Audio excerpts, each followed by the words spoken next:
Hello! You thought all I would do is review games, huh? Well, here I am, reviewing Beethoven's Symphony No. 6. The gameplay branch at Nintendo added a ton of new 2D Mario mechanics, and then the executive team left the scripting to the composer instead of the writer, and what we got was a masterclass of musical prowess backed up by literally no story, which is crazy because these are the same guys that made the Legend of Zelda games. So, before anything, you have to start by understanding, when I review this game as a song instead of a video game, I'm giving it a helping hand. I won't even mention whether or not it needs the help, that should be understood. Whenever this makes this, you can instantly cancel all of these out of your review. We don't need those anymore, those are taken for granted. Because when we evaluate a Nintendo game, we actually have to evaluate how it resonates with the player. Mario Odyssey and Mario Wonder do not have the same gameplay, not even remotely close, but they do have the same video quality, debugging, styles, pretty much anything that isn't subjective. So instead, let's imagine Mario Wonder as, say, a work of art. Let's say DaVinci were to draw a new painting. Well, we know it's DaVinci, so it will be a very carefully drawn, beautiful work of art, with his distinguished style acting as the lock, which secures the painting to a very high standard. Thus, the highly established reviewers who are reviewing DaVinci's painting judge it by not the technical skills, but the message it communicates, or how it resonates. And when selecting which painting to buy, you pick the one that resonates with you the best, just like you would a Nintendo game. So me, the highly established reviewer that is recommending it to you guys, has to ask an even more challenging question. Which one resonates best? Period.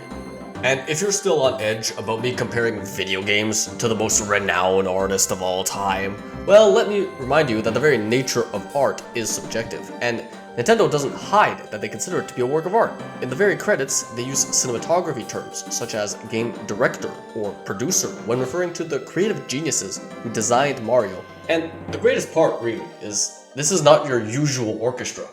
When you go to a Beethoven piece, you're gonna get for 3 hours. When you play Mario Wonder, you get, but you also get, and then you get,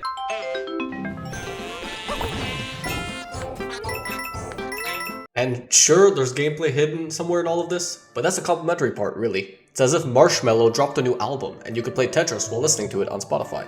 There are some questionable gameplay oversights here. The fact that the levels move to stop you from reaching players to revive you when you're dead, and that they place the hover jump badge in the same category as the cap parachute badge, for example. However, even the gameplay presents itself as some sort of theatrical piece. Notice the shadow levels from Donkey Kong Country, similar to shadow puppets. The rhythm levels, which ask you to time your jumps to the beat.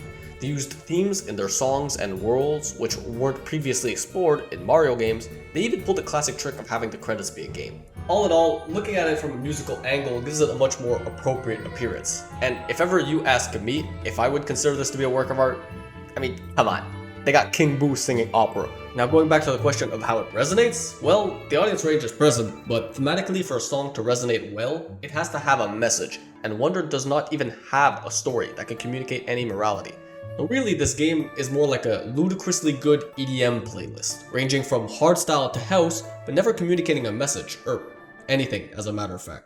I don't hate the game, but I feel like Nintendo's highs are not on par with other game companies. If they had only worked on a worthwhile story for Wonder, this would have not only been a revolutionary game, but a revolutionary song at the same time. And I, personally, cannot think of any work of art that can act so perfectly as both.